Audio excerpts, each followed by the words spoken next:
Hi dears, இன்றைக்கி வந்து intermediate fasting 21 days weight loss challenge நம்ம பண்ணிகிட்ருக்கோம்ல. அதில் வந்து 11th டே. இன்றைக்கி டேயில் நான் என்னென்ன ஃபுட்ஸ் எடுத்துக்கிறேன், என்ன ஃபிசிக்கல் ஆக்டிவிட்டீஸ் பண்ணுறேன் அப்படின்ற மாதிரி இந்த விளாகில் நான் உங்களுக்கு அப்டேட் பண்ணிடுறேன். அண்ட் வந்து நிறைய பேர் கேட்டிருந்தீங்க, அக்கா இந்த வெயிட் லாஸ் சேலஞ்செலாம் பண்ணிவிட்டு அதுக்கப்புறம் வந்து ரெகுலர் ஃபுட் எடுத்துக்கலாமா, அதுக்கப்புறம் வந்து நம்ம இந்த டயட் பண்ணிவிட்டு விட்டோம் அப்படின்னா எகைன் வந்து வெயிட் கெயின் ஆகுமா அப்படின்ற மாதிரிலாம் கேட்டிருந்தீங்க. அண்ட் ஒர்க் அவுட் பண்ணிட்டு விட்டால் மறுபடியும் வந்து இப்போ தைஃபேட் ஒர்க் அவுட் பண்ணுறோம் அப்படின்றப்ப பண்ணி குறைச்சிட்டு எகைன் விட்டதுக்கப்புறம் எகைன் வந்து கெயின் ஆகுமா அப்படின்ற மாதிரி கேட்டிருந்தீங்க. எப்படி சொல்கிறது, நம்ம வந்து இந்த சேலஞ்ச் பண்ணுறது, இந்த டயட் பண்ணுறது, இதெல்லாம் வந்து நம்ம ஒரு லைஃப் ஸ்டைல் சேஞ்சுக்கு ஒரு பேஸ் மாதிரி நம்ம க்ரியேட் பண்ணுறோம்.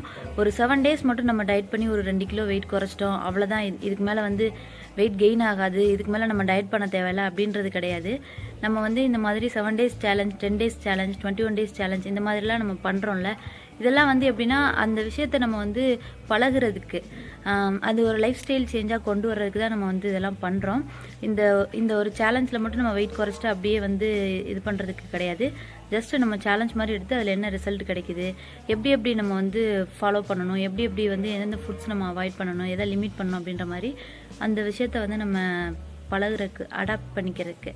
இப்போது எப்படி சொல்கிறது, நான் ஒரு விஷயம் சொல்ல வரேன். இப்போ வந்து நம்ம சின்ன வயசில் வந்து ஏபிசிடி படிச்சிருப்போம், படித்து எக்ஸாம்லாம் எழுதி நம்ம பாஸ் ஆகிருப்போம். பட் வந்து அந்த ஏபிசிடி நமக்கு வந்து கடைசி வரைக்கும் நமக்கு அது யூஸ் ஆகும். இப்போ வரைக்கும் நமக்கு அது மறக்கலை, மனசில் பதிஞ்சிருக்கு. ஸோ அந்த மாதிரி தான் இப்போ நம்ம டயட் பண்ணுறது. ஒரு 21 டேஸ் சேலஞ்ச் பண்ணும்போது ரிப்பீட்டடாக நம்ம ஒரு லைஃப் ஸ்டைல், அந்த 21 டேஸ் நம்ம வந்து வேறு ஒரு லைஃப் ஸ்டைலில் இருப்போம்.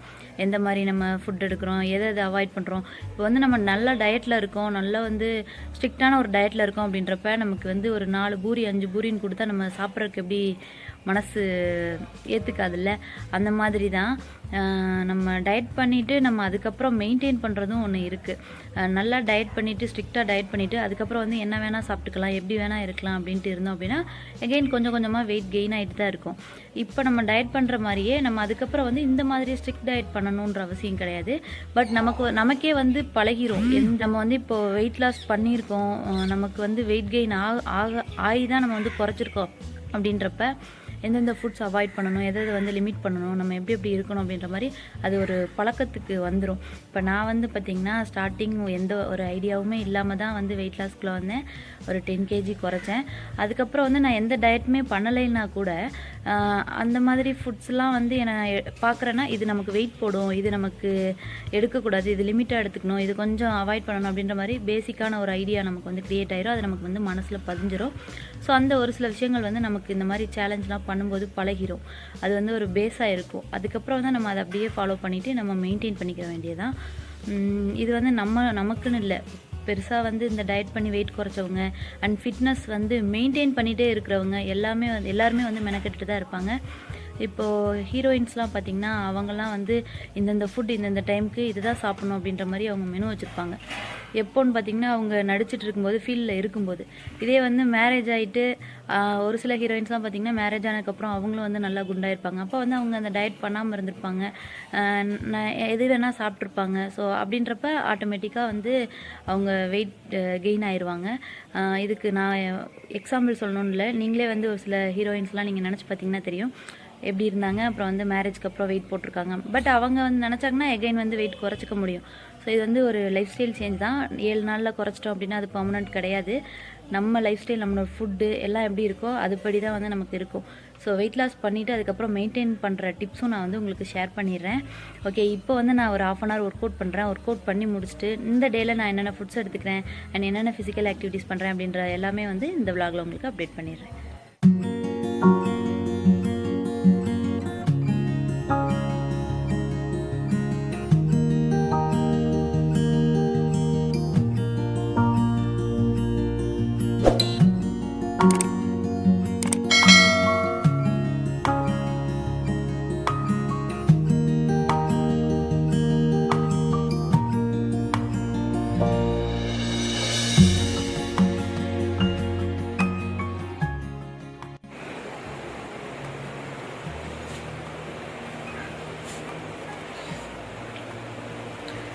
ஃபேட் 2 செட்டும், தை ஃபேட் 1 செட்டும் பண்ணி முடிச்சிட்டேன். அவ்வளோதான். ஒர்க் அவுட் ஒரு 1/2 hour ஸ்பெண்ட் பண்ணியிருப்பேன். அண்ட் வந்து இதுக்கு மேலே நான் பிரேக்ஃபாஸ்ட் பண்ணணும், குளிக்கணும், நிறைய வேலை இருக்குது. நான் எல்லாமே உங்களுக்கு இந்த விளாகில் அப்டேட் பண்ணுறேன்.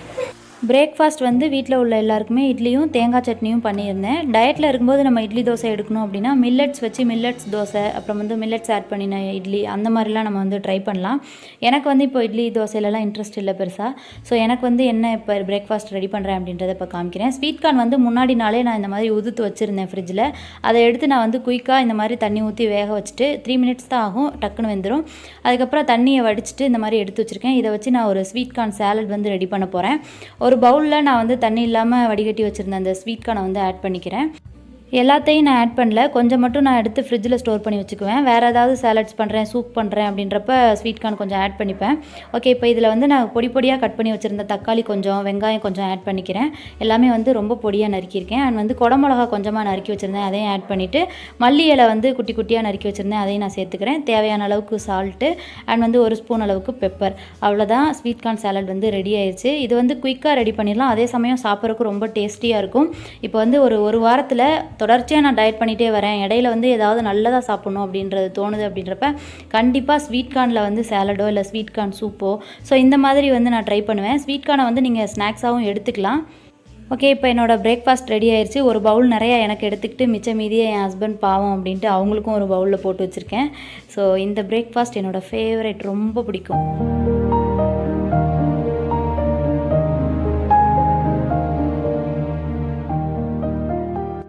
இந்த ஸ்வீட் கார்ன் சாலட் வந்து பார்த்திங்கன்னா நல்லா சூடு ஆறுறதுக்கு முன்னாடி அவசரமாக நம்ம சாப்பிட்டோம் அப்படின்னா அவ்வளோ சூப்பராக இருக்கும். ஒரு 10 நாளாக டயட் பண்ணிவிட்டு இன்றைக்கி வந்து எனக்கு பிடிச்ச ஃபேவரட் ஸ்வீட் கார்ன் சாலட் வந்து சாப்பிட்றது எனக்கு ரொம்ப சாட்டிஸ்ஃபேக்ஷனாக இருந்தது. நான் சாப்பிட்றத பார்த்தாலே உங்களுக்கு தெரியும்னு நினைக்கிறேன். நல்லா என்ஜாய் பண்ணி ஏதோ காணாத கண்ட மாதிரி சாப்பிட்டுட்ருக்கேன். எனக்கே வந்து வீடியோ எடிட் பண்ணும்போது தான் தெரிஞ்சிச்சு, என்னடா இது 10 நாளாக பட்னி கடந்து எதுவுமே சாப்பிடாத மாதிரி இப்படி சாப்பிட்டுட்ருக்கோம் அப்படின்ற மாதிரி. ஏன்னா இது எனக்கு அவ்வளோ பிடிக்கும். நான் வந்து டயட் பண்ணும்போது ஸ்வீட் கார்ன் வாங்குறேன் அப்படின்னா என்ன பண்ணுவேன்னா, முன்னாடி நாள் ஈவினிங்கே வந்து நான் உதுத்து நான் வந்து ஃப்ரிட்ஜில் ஸ்டோர் பண்ணி வச்சுக்குவேன். அடுத்த நாள் வந்து நான் வேக வச்சதில் கொஞ்சம் மீதி ஃப்ரிட்ஜில் ஸ்டோர் பண்ணுவேன், அண்ட் வேக வைக்காமல் கொஞ்சம் ஃப்ரிட்ஜில் ஸ்டோர் பண்ணுவேன். இப்போ வெஜ்ஜு சூப்பு அந்த மாதிரிலாம் பண்ணுறேன் அப்படின்றப்ப வேக வைக்காதது நான் யூஸ் பண்ணிக்குவேன். இந்த மாதிரி சாலட்ஸ் பண்ணுறேன் அப்படின்றப்ப வேக வச்ச ஸ்வீட் கார்ன் ஃப்ரிட்ஜில் ஸ்டோர் பண்ணியிருந்தா அதை நான் வந்து யூஸ் பண்ணிக்குவேன். ஸோ ஸ்வீட் கார்ன்றது எனக்கு பிடிக்கும் அப்படின்றனால நான் இந்த மாதிரிலாம் யூஸ் பண்ணுறேன். ஓகே, இப்போ வந்து நான் என்னோடய பிரேக்ஃபாஸ்ட் முடிஞ்சிருச்சு. லஞ்ச் நான் என்ன எடுத்துக்கிட்டேன் அப்படின்றத இப்போ காமிக்கிறேன். வீட்டில் குக் பண்ணியிருந்த ஒயிட் ரைஸ் கொஞ்சமாக எடுத்திருக்கேன். புளிக்குழம்பு வச்சுருந்தாங்க அத்தை, புளிக்குழம்பு அண்ட் புளிக்குழம்புல போட்ட காய்கறிகள்லாம் எடுத்து வச்சுருக்கேன். ஒரு எக் எடுத்திருக்கேன் அண்ட் முருங்கைக்கீரை பண்ணியிருந்தாங்க, கீரை எடுத்திருக்கேன். உங்களுக்கு வந்து ஜூமில் பார்க்கும்போது ஒயிட் ரைஸ் நிறையா எடுத்திருக்க மாதிரி தெரியும், பட் வந்து ரொம்ப கம்மியான அளவு தான் எடுத்திருக்கேன். அதுக்கு ஈக்குவலாக கீரையும் எடுத்திருக்கேன். அண்ட் லஞ்ச் முடிச்சுட்டு வீட்டில் வந்து எங்கள் அத்தை நவாப்பழம் வாங்கி இந்த மாதிரி கழுவி ஒரு கிண்ணத்தில் வச்சுருந்தாங்க. இதிலேருந்து வந்து நல்ல கனிஞ்ச பழமாக ஒரு 6 நவாப்பழம் எடுத்து நான் சாப்பிட்டேன். லஞ்ச் சாப்பிட்டதுக்கப்புறம் எனக்கு இனிப்பாக ஏதாவது சாப்பிட்ணுன்னு தோணும். இந்த மாதிரி ஃப்ரூட்ஸ் எடுப்பேன், அப்படி இல்லைனா வந்து டேட் சாப்பிடுவேன். அண்ட் அதுக்கப்புறம் ஒரு 1 hour வந்து சும்மா பெட்டில் படுத்து மொபைல் நோண்டிகிட்டு இருந்தேன். அப்புறம் ஒரு 5:30 6 o'clock அந்த மாதிரி ஆகும்போது நான் வந்து ஸ்கிப்பிங் ஸ்டார்ட் பண்ணிட்டேன். ஸ்கிப்பிங் வந்து ஒரு 1/2 hour பண்ணுவேன். 150 நான் வந்து ஒரு 5 செட்டு இல்லை 6 செட் பண்ணுவேன். ஸோ அதான் இப்போ பண்ணிகிட்ருக்கேன். எனக்கு வந்து இப்போது 2 or 3 days ஸ்கிப்பிங் பண்ணுறது ரொம்ப பிடிச்சிருக்கு. எக்ஸ்ட்ரா எஃபோர்ட்ஸ் போடுற மாதிரி இருக்குது. அண்ட் வந்து டெலிவரிக்கு அப்புறம் ஒரு 1.5 வருஷம் கேப் விட்டு தான் வந்து நான் ஸ்கிப்பிங் ஸ்டார்ட் பண்ணேன். ஸோ அது வந்து சேஃபாக நான் ஃபீல் பண்ணுறேன். ஸோ நீங்களும் வந்து அதே பண்ணுங்கள். நார்மல் டெலிவரி தான் எனக்கு. நார்மல் ஆர் சிசேரியன் 2 பேருமே வந்து 1.5 வருஷம் கேப் விட்டு பண்ணுங்கள்.